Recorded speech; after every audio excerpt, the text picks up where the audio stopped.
बिस्मिल्लाहिर्रहमानिर्रहीम। अल्लाह के नबी सल्लल्लाहु अलैहि वसल्लम ने फरमाया कि ऐ लोगो, ऐ मुसलमानों, ऐ ईमान वालों, ये मफ़हूम है जो मैं बयान कर रहा हूँ कि आप सल्लल्लाहु अलैहि वसल्लम फरमाया कि तुम मुझे अपने दो चीज़ों पर कंट्रोल की गारंटी दो तो मैं तुमको जन्नत की ज़मानत देता हूँ, गारंटी देता हूँ। वो दो चीज़ें क्या हैं? एक तो आप सल्लल्लाहु अलैहि वसल्लम ने फरमाया कि तुम्हारे दो जबड़ों के दरमियान में जो ज़बान है इसको काबू में रखो, और दो रानों के बीच में जो शर्मगाह है उस पर कंट्रोल रखो। अगर इन दोनों चीज़ों पर तुमने कंट्रोल रखने की गारंटी दे दी मुझे तो मैं तुम्हें जन्नत की गारंटी देता हूँ, जन्नत की ज़मानत देता हूँ। मतलब ये है कि ये दो चीज़ें इंसान के जिस्म में ऐसी हैं कि अक्सर गुनाह इन्हीं दो चीज़ों से होता है। इंसान किसी बदकारी के फेल में मुलव्वस होता है तो वो शर्मगाह की वजह से होता है, और इंसान किसी झगड़े की नौयत तक पहुंच जाता है तो वो ज़बान की वजह से पहुंचता है।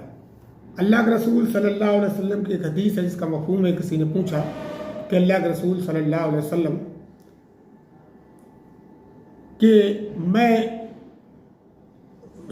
मुझे वो याद नहीं आ रही, लेकिन आप सल्लल्लाहु अलैहि वसल्लम ने फरमाया कि अपनी ज़बान पे काबू रखो, अपनी ज़बान को आपको पकड़ कर आपने कहा है कि इस पर काबू रखो, तुम पूरा जिस्म महफूज रहेगा तुम्हारा।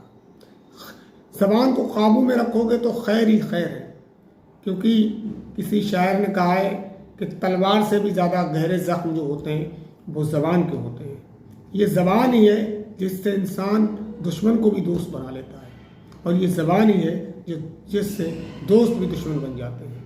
तो अल्लाह के रसूल सल्लल्लाहु अलैहि वसल्लम फरमाया कि जब बोलो तो कोई भलाई की बात बोलो, वरना खामोश रहो।